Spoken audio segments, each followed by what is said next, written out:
Hello friend, नमस्कार। मैं दिनेश शर्मा। एक बड़े महत्वपूर्ण चंद्र योग पर आज वीडियो आपको मिलने जा रहा है और काफ़ी उपयोगी होगा। पहले मेरी याद है कि मैंने ये वीडियो बना चुका हूँ अनफा शनफा तुरधरा पे, लेकिन मेरी उतनी समझ नहीं थी कि एक महत्वपूर्ण बात को मैं बता सकूँ आपको। लेकिन अब मेरी समझ काफ़ी डेवलप हुई है। लगातार पढ़ने से कुछ नई चीज़ें मिलती है। तो चंद्रमा के योग अन्य योग के फलों को रोक देते हैं, इतना महत्वपूर्ण है चंद्रमा। तो बहुत तेज़ी से आगे बढ़ते हैं, इसमें कोई समय नहीं गंवाएंगे अपन। ये मेरा मोबाइल नंबर है, जरूरत पड़े संपर्क कर सकते हो। ब्रह्मा मुरारी त्रिपांतकारी भानु शशि भूमि शुतो बुधुश्च गुरुश्च शुक्र शनि रावः केतु कुर्वन्ते सर्वे मम सुप्रभात। देखिए अभी जो है 29 तारीख की सुबह है 29 तारीख की जो है रात है, जो 30 तारीख की सुबह होने वाली है। तो होरा चंद्र की चल रही है। मान के चलो अंग्रेजी के हिसाब से मैं 30 सितंबर, और जो है सुबह 5:03, 5 बजे से हमारे शहर बालाघाट मध्य प्रदेश से चंद्रमा की होरा चालू हुई है। तो मैं चंद्रमा की होरा में शूट कर रहा हूँ, ठीक है। अब चूंकि चंद्रमा का वीडियो बना रहा हूँ तो मैं चंद्रमा की होरा को मैंने लिया यार अपनी समझ बुद्धि से। ओम गम गणपति नमः वक्रतुंड महाकाय सूर्यकोटि संप्रभा निर्विघ्न कुरु मे देव सर्वकार्येषु सर्वदा जपाकुसुम संकासुम कास्पे माधुति तमोरि सर्वगुण प्रतोस्मि दिवाकरम वसुदेव सुतम देव कंसानुमर्दनम देवकी परमानंदम कृष्णम वंदे जगद्गुरु। अब यहाँ सूर्य से चालू होते हैं। सूर्य के देखो इसी में कारकत्व मिल जाएगा। सूर्य के जो 9 श्लोक है ग्रह शांति के, नवग्रह स्तोत्रम के, दधि संग तुषाराभम क्षीणो दारणो संभवम नमामि सस्न शोभम सोमम संभो मुरकुट भूषणम, ठीक है। इसको ध्यान से देखो, इसके कारकत्वों को देखो। दधि शंख और ओला किसी सफेद आभा रंग वाले क्षीर सागर से उत्पन्न शंभु के मुकुट की शोभा। शशि सोम या चंद्रमा को प्रणाम करते हूँ। दही दही का दान दिया जाता है चंद्रमा के लिए। शंख का, ओला किसी सफेदी, हर सफेद वस्तु चंद्रमा है। आभा, सफेद आभा, क्षीर सागर, समुद्र से उत्पन्न सब वस्तु चंद्रमा है। शंभु के मुकुट, शिव का मुकुट है, इसलिए शिव की आराधना करना चाहिए। जब भी चंद्रमा में कोई प्रॉब्लम आए तो शिव की आराधना। और शशि सोम चंद्रमा को प्रणाम करता हूँ। तेजी से आगे बढ़ते हैं। चंद्र योग की विशेषता है भैया, ऐसे ही वीडियो नहीं बना रहा हूँ। इसका एक खास श्लोक है, उस पर ही चर्चा करेंगे। देखो गीता के अध्याय 10 में और 21वां श्लोक है, कहता है आदित्यानाम अहम विष्णु ज्योतिषाम अंशुमान मरीचि मरुताम अस्मि नक्षत्राणाम अहम शशि। मैं आदित्यों में विष्णु हूँ, प्रकाशों में तेजस्वी सूर्य, मरुतु में मरीचि हूँ तथा नक्षत्रों में चंद्रमा हूँ। ये बड़ा इंपॉर्टेंट है यार कि नक्षत्रों में मैं चंद्रमा हूँ। इसको और देख लेते हैं इस तरीके से। आदित्यानाम विष्णु ज्योतिषाम रविरंशुमान मरीच मृतर्मामस्मि नक्षत्रनाम शशि। लिखा है नक्षत्रों का अधिपति चंद्रमा हूँ। बॉस है, मतलब 27 नक्षत्रों के बॉस है, इसलिए इसकी जो ज़्यादा इम्पोर्टेंस है, ठीक है। और चंद्रमा के कारकत्व में आपको जो फल दीपिका से बताता हूँ पढ़ के। माता का कुशल, चित्त की प्रसन्नता, मन की प्रसन्नता चंद्रमा है। समुद्र स्नान, सफेद चवर, सफेद वस्तु और चवर, छत्र, सुंदर पंखे, राज चिन्ह, इसलिए सरकार का भी प्रतीक है ये। फल, पुष्प, मुलायम वस्तु, खेती, अन्न, कीर्ति, यश। अब कीर्ति यश धन के साथ ही आती है, इसलिए धन का भी कारक है। मोती, चांदी, कांसा, दूध, मधुर पदार्थ, वस्त्र, जल, गाय, स्त्री प्राप्ति, सुखपूर्वक भोजन, रूप, सुंदरता, इन सब के संबंध के कारकत्व जो है चंद्रमा से लिए जाते हैं। अब और तेजी से आगे बढ़ते हैं। बड़े मज़ेदार होने वाला वीडियो। कल मैंने आपको एक वीडियो बनाया था और उम्मीद है कि अच्छा लगा होगा। बहुत सारे लोगों ने देखा, लाइक भी किया है। अब यहाँ से चालू करते हैं। इस जो चंद्र योग में ये जरूर आएगा कि पणफर क्या है। तो पणफर दूसरे भाव को, पंचम भाव को, 8वें भाव को और 11वें भाव कहते हैं। उपोक्लिम क्या है? तीसरा भाव, छठा भाव, 9वां भाव और 12वां भाव, इसको उपोक्लिम कहते हैं, ठीक है। अब सीधे अब योग पे चलते हैं बिना कोई समय बर्बाद किए।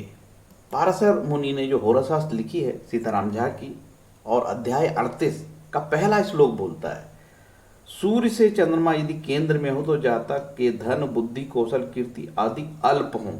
अल्प लिखा है, सूर्य से चंद्रमा यदि केंद्र में हो तो जातक के धन बुद्धि कौशल कीर्ति आदि अल्प हो। अब सूर्य यहाँ बैठा मान के चलो लग्न में, कहीं से भी कर सकते हो, लेकिन सूर्य से बोला है कि 3, 6, 9, 12 में, ठीक है। आया कि सूर्य से यदि केंद्र में हो तो ये केंद्र में बिठा दिया। ऐसे कहीं पे भी आपका हो, आपका चंद्रमा सभी जगह तो नहीं रहेगा, कहीं होगा, या तो यहाँ होगा या तो यहाँ होगा, यहाँ कहीं पे भी होगा। तो मैंने उदाहरण से समझाया हूँ, आपका चंद्रमा केंद्र में होना चाहिए, ठीक है। यदि ऐसा हो, सूर्य से केंद्र में हो, सूर्य से चंद्रमा यदि केंद्र में हो तो जातक के धन बुद्धि कौशल कीर्ति आदि अल्प होंगे, बहुत नाम मात्र के होंगे, ठीक है। तो कोई ये दमदार नहीं है, ठीक है, लेकिन होंगे जरूर। अब कहता है सूर्य से चंद्रमा यदि पणफर मतलब 2, 5, 8 व 11 में हो तो जातक का धन मध्यम होगा। ये ज्यादा बेहतर बता रहा है। अभी तक 25% की बात थी, अब 50% की बात हो गई, 50% धन होगा, ठीक है। तो सूर्य से दूसरे स्थान पर चंद्रमा हो, या तो 5वें में हो, या तो 8वें में हो, या तो 11वें में हो, तो जब तक धन मध्यम होगा। अब अगेन चलते हैं आगे, ठीक है। इसके बाद बोलता है सूर्य से चंद्रमा यदि अपोक्लिम मतलब 3, 6, 9, 12 में हो तो जहाँ तक धन की उत्तम कोटि में होगा। ये खास बात, ठीक है। धनी धोनो पुणादीनी न्यून मध्योत्पानी ही। देखो सूर्य से यदि तीसरे भाव में हो, ये सब उपक्लिम है, और छठे भाव में हो, या 9वें में हो, या 12वें में हो। देखो सूर्य से चंद्रमा 12वें में हो तो उत्तम कोटि का धन होगा। है ना कोई आश्चर्य की बात भाई? पारसमणि की होरा शास्त्र बोल रही है, शक मत करना, देखो अपनी कुंडली में लगाओ, ठीक है। अब आगे देखते हैं, यहाँ तक आपको बिल्कुल सरल भाषा में समझ में आ गया होगा। देखो यार, ये आपका सूर्य कहीं पे भी हो सकता है, जहां सूर्य होगा वहां से आपको 3, 6, 9, 12 करना है। मेरे को नहीं पता आपका सूर्य कहाँ है, हो सकता है कि एक उदाहरण से बता देता हूँ आपको सरलता से, नहीं तो कंफ्यूज हो जाओगे। अरे यार महाराज जल्दी जल्दी में सब कर डाला। चलो आपका सूर्य यहाँ है, ठीक है, आपका सूर्य है, तो यहाँ से तीसरा कौन सा भाव होगा? ये तीसरा भाव हो गया, ठीक। छठा कौन सा होगा? यहाँ से छठा, ये छठा भाव हो गया साहब, ठीक है। 9वां कौन सा होगा? 7, 8, 9, ये 9वां भाव हो गया। 12वां कौन सा होगा? ये 12वां हो गया, ठीक है। ऐसा आप अपने दिमाग से लगा लेना, ये तो मेरे को उदाहरण से समझाया। सूर्य से चंद्रमा यदि 3, 6, 9, 12 में हो तो जाकर के धन उत्तम कोटि के होते हैं। ये भैया सूत्र है। दिन और रात के बारे में बताया है, आगे बोलते हैं। चलो दिन रात का योग देख लेते हैं। कहता है दिन में जन्म हो, चंद्रमा अपने अधिमित्र के नवांश में हो और उस पर गुरु की दृष्टि हो तो जातक सुखी और होगा। सूत्र कहता है कि दिन में जातक का जन्म हो, चंद्रमा अपने अधिमित्र हो, मित्र की राशि में हो, या नवमांश में मित्र की राशि में हो, या नवमांश में उच्च का हो, नवमांश में अच्छा हो, और गुरु से देखा जाता हो। सिंपल सूत्र है, दिन में जन्म हो, चंद्रमा गुरु से देखा जाता हो, और चंद्रमा अपने मित्र के नवमांश में हो तो क्या होगा, और उस पर गुरु की दृष्टि हो तो जातक सुखी और धनवान होता है। इसके बाद बोलता है रात्रि में जन्म हो, और रात्रि में जन्म हो तो क्या होगा? ये तो दिन का जन्म हमने आपको बताया, दिन है ना। इसके बाद बोलता है दिन के जन्म में ये गुरु की दृष्टि हो, इस तरीके से, ठीक। दिन का जन्म हो और ये देखा जाता हो गुरु से, और जो है चंद्रमा अपने अच्छे नवमांश में हो, मित्र राशि में हो, ये भी देखना पड़ेगा। बोलता है रात्रि में जन्म हो, चलो रात्रि का देख लेते हैं। रात्रि में जन्म हो, ठीक है, रात्रि में जन्म हो, जातक का यहाँ से ही होगा ये, सॉरी, अरे कहाँ गया यार, हाँ, रात्रि में जन्म हो, चलो रात्रि का जन्म है, और चंद्रमा जो है शुक्र से देखा जाता हो। शुक्र से तो यही दृष्टि पड़ेगी भैया, ठीक है। कहाँ पे हो? 7वीं पड़ेगी, भले चंद्रमा यहाँ पे हो, 7वीं दृष्टि पड़ी होगी। रात में जन्म हो और रात्रि में जन्म हो, और चंद्रमा स्वांश में हो, खुद की राशि में हो, मित्र की राशि में, D9 में अपने खुद की राशि में गया हो, ठीक है, कर्क राशि में गया हो, उच्च का हो, अधिमित्र के मित्र के नवमा मित्र राशि में गया हो, और शुक्र की दृष्टि इस पे पड़ रही हो, ठीक है। शुक्र की दृष्टि आपको नवमांश में नहीं देखना, वहां तो किस राशि में गए देखना।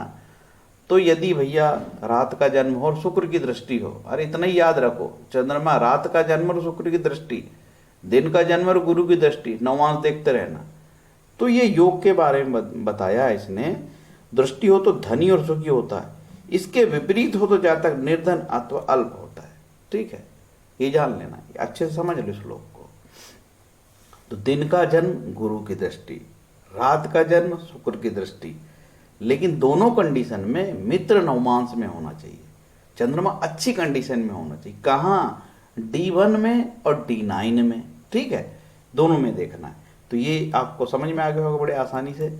अब चलते हैं, पाराशर महाराज ने अधियोग लिखा है। अधियोग क्या बोलता है? चंद्रमा से 6, 7, 8 में स्थान में शुभ ग्रह हो तो अधियोग होता है। अब चंद्रमा यहाँ है, ठीक है, और चंद्रमा मान के चलो लग्न में है, और इससे चंद्रमा से छठे भाव में शुक्र आ गया, ये गुरु आ गया और बुध आ गया, तो ये अधियोग होगा।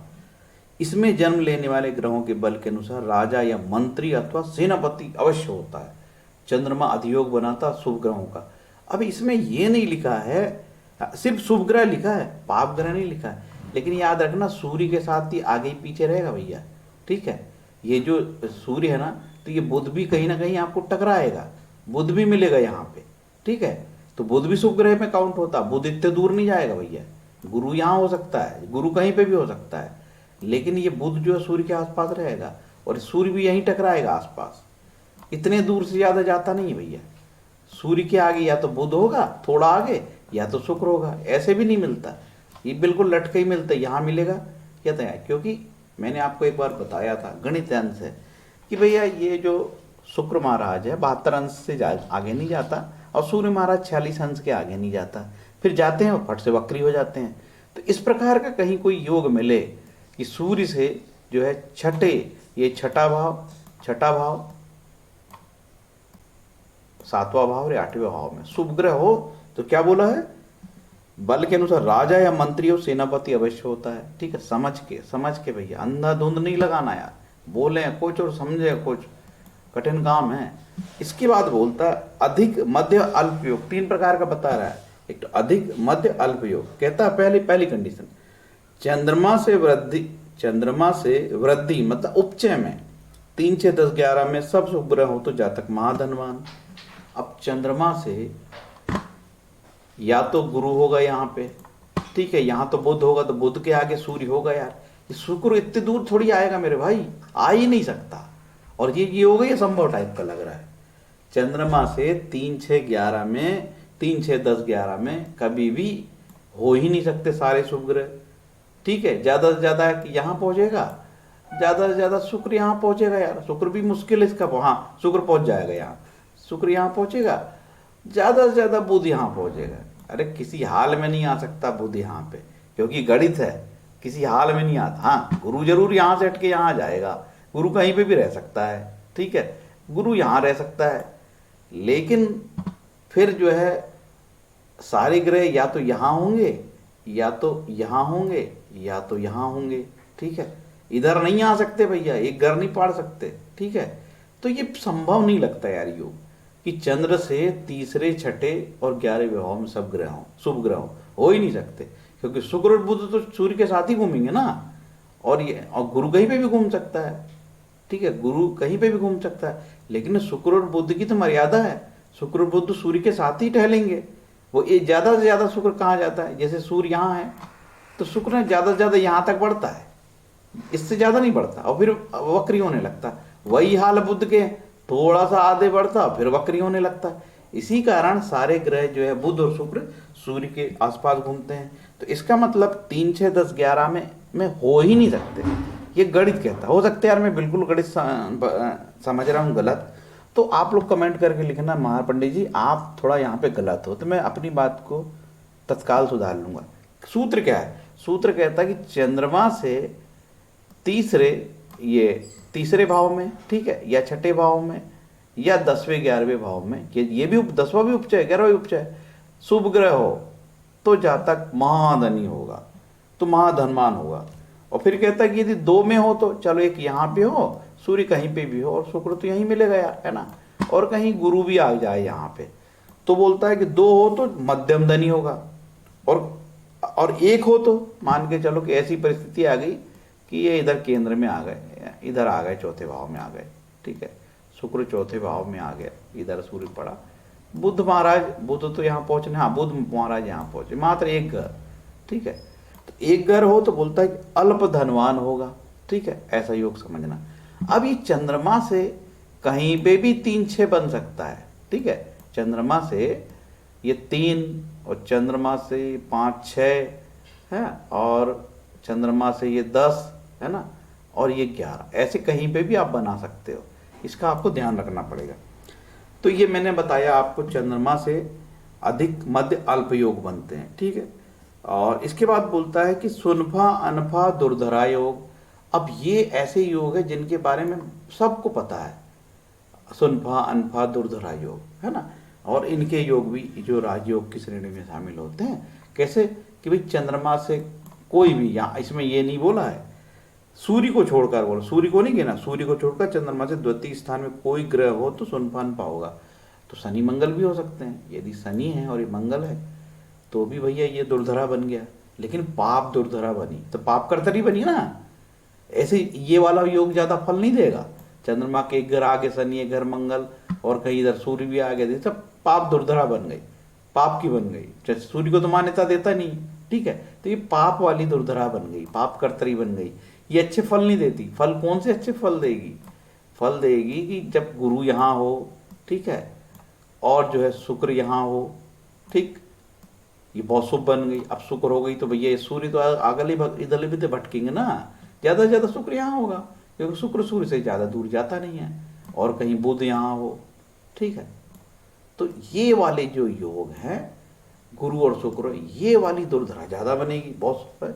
अब सुनफा अनफा क्या बोलता, सूर्य को छोड़कर चंद्रमा से द्वितीय स्थान पे, चंद्रमा से द्वितीय स्थान पे गुरु आ गया, तो बोलता है द्वितीय स्थान पे हो कोई ग्रह हो तो सुनफा हो गया, ठीक है।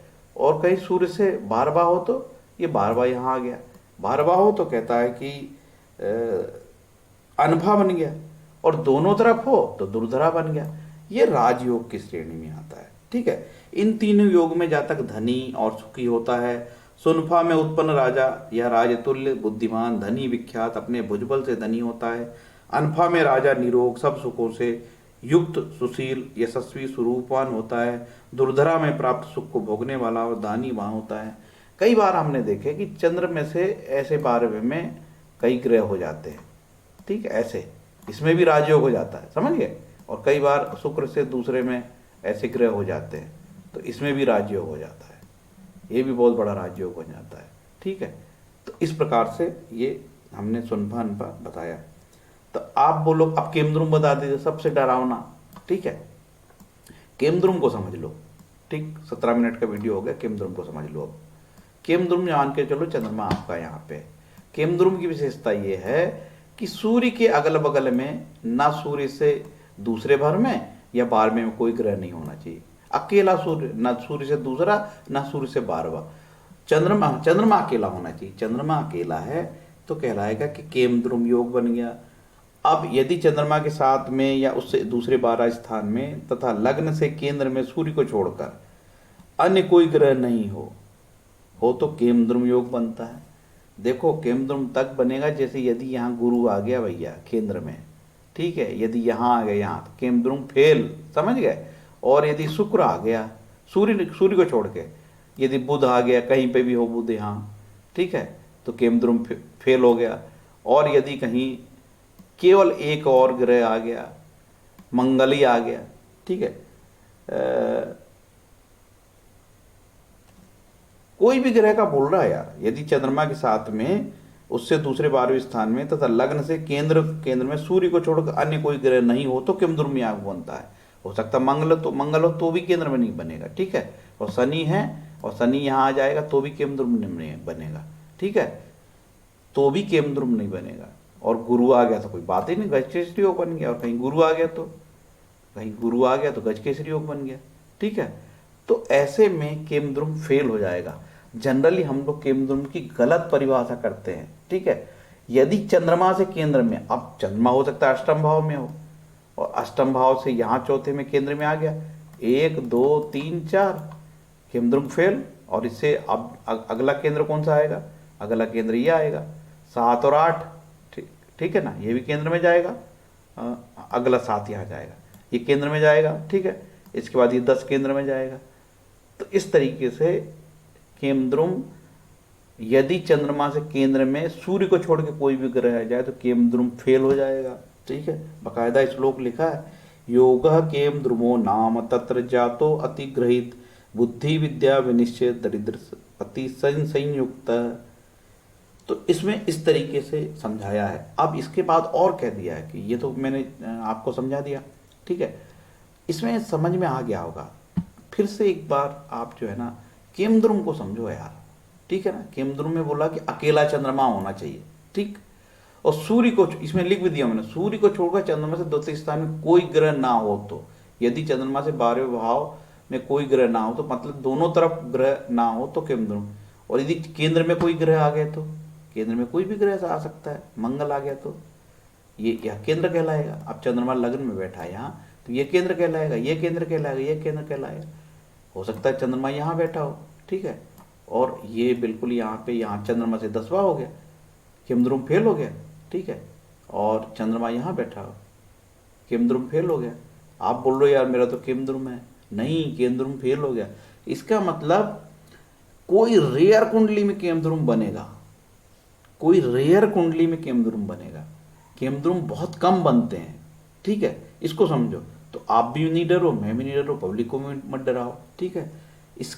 इसको सीताराम झा में अध्याय नंबर 38 का श्लोक नंबर 12 में दिया हुआ। अब आगे बताता हूँ खास चीज क्या मैं बताना चाहता हूँ आपको। ये मैंने वीडियो क्यों बनाया, ये वीडियो मैंने क्यों बनाया, इसके पहले तो वीडियो बना दिया था मैंने। ये चंद्रयोग की विशेषता बताता हूँ। अन्य योग फलम हंति चंद्रयोगो विशेषता स्वफलम प्रदादीति बुद्धे यन्नाद विचंतेत। ये शुभ और अशुभ चंद्रयोग अन्य योग के फलों को नाश करके अपना फल देते हैं। यदि भैया केमद्रुम हो गया, समझ गए, आपकी कुंडली में, और दुनिया भर के 1800 योग ऋषि पाराशर ने बताया है, वो भी हो जाए तो सब फेल हो जाएंगे। और यदि मैंने जो बताया हूँ चंद्रमा से बनने वाले अधियोग, अनफा सुनफा दुर्धरा, ये आपकी कुंडली में है, और गजकेसरी योग भी है, तो कुंडली में कोई भी बुरे योग हो चंद्रमा फल देगा। इतना इंपॉर्टेंट है चंद्रमा। ये शुभ और अशुभ चंद्र योग अन्य योगों के फलों को नाश कर अपना फल देता है, समझ गए। यदि वो केमद्रुम में है तो केमद्रुम के फल देगा, अधियोग है तो करोड़पति बना ही देगा, ठीक है। और अनफा सुनफा योग दे रहा है और दुर्धरा दे रहा है तो धन धान्य कर देगा। इसके अलावा कुंडली में कोई बुरे योग है, सबको कैंसिल करके अपने फल देने लगेगा। खास बात यही है, अन्य योग फलम हंति चंद्र योगो विशेषता, ये शुभ अशुभ चंद्र योग अन्य योगों के फलों को नाश करके अपना फल दे देता है, ठीक है। ये अब समझ में आ गया कि चंद्रमा का कितना महत्व है। अब ये भी समझ में आ गया कि उत्तर भारत में लोग क्यों चंद्र कुंडली देखते थे। उत्तर भारत का सारा एस्ट्रोलॉजर चंद्र कुंडली देखता था, और दक्षिण भारत का कुंडली एस्ट्रोलॉजर बिना नवमांस की कुंडली नहीं देखता था। तो आज भी उत्तर भारत में लोग चंद्र कुंडली से ही फलित कर देते और सटासट बिल्कुल सटीक हो जाता है। तो ये है चंद्रमा की विशेषता। तो चंद्रमा जो है, इसलिए जो है भगवान कृष्ण कहते हैं कि नक्षत्रों का राजा मैं हूँ, नक्षत्रों में मैं, नक्षत्रों का अधिपति चंद्रमा हूँ मैं, ठीक है। तो इसलिए चंद्र का ये काफ़ी महत्व यहाँ पे आपको समझ में आया होगा। इसके बाद यार अब मैं कोई भी एक शब्द कहने के मूड में नहीं हूँ। मैंने बहुत सरल भाषा में आपको समझा दिया है, और आपको बिल्कुल भी नहीं समझ में आ रहा है तो आप कमेंट में लिखना, मैं कोशिश करूँगा कि आपको और समझा दूँ, ठीक है। सीताराम झा का 38वां अध्याय अच्छे से पढ़ने का आपको, ठीक है। तो आपको पूरी बात समझ में आएगी। नहीं समझ में आएगा तो कमेंट में लिखना, फिर से बताऊंगा। तो भैया अब ये मेरी जो हो रहा है, इसी हो रहा में अपलोड भी करना है मेरे को यार। तो मेरे को थोड़े से 5:26 हो गया, 6 बजे से हो रहा चेंज हो जाएगी, ठीक है, दूसरी हो रहा जाएगी। तो मैं चाहता हूँ कि चंद्रमा की हो रहा में अपलोड कर दूँ। तो मैं अपनी वाणी को विराम कर देता हूँ। उम्मीद है मेरा छोटा सा वीडियो आपको अच्छा लगा हो। हरे कृष्ण।